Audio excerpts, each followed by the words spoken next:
เฮ็ดข้าวเมาเฮ็ดข้าวเมา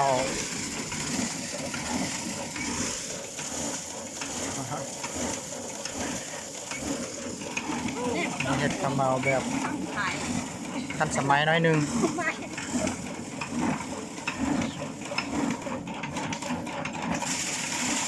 ข้าวเมาแบบทันสมัย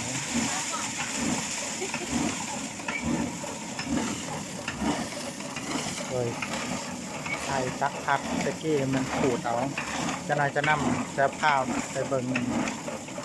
เฮ็ดข้าวเมาแบบดั้งเดิมมาเด้อเรียกมาขวาซอย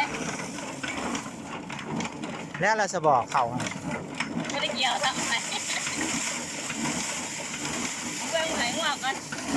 แล้วจะมาว่าคือหลายแท้อันนี้มาจะพูดว่านี่ของเฮาดีจ้ะ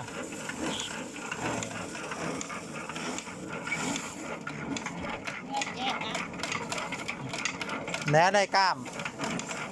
ออกกำลังกาย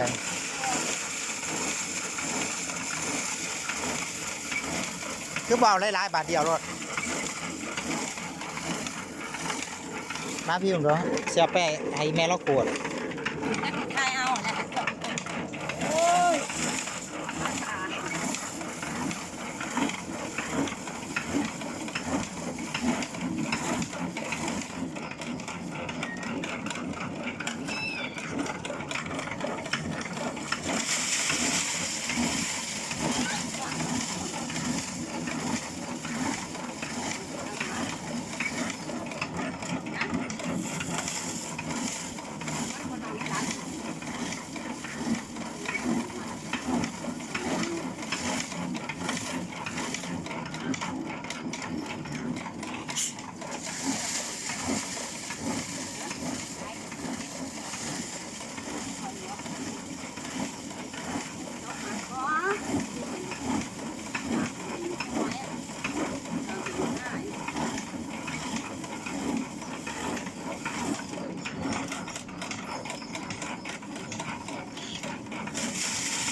ไอ้แม่ยังพันล้านแล้ว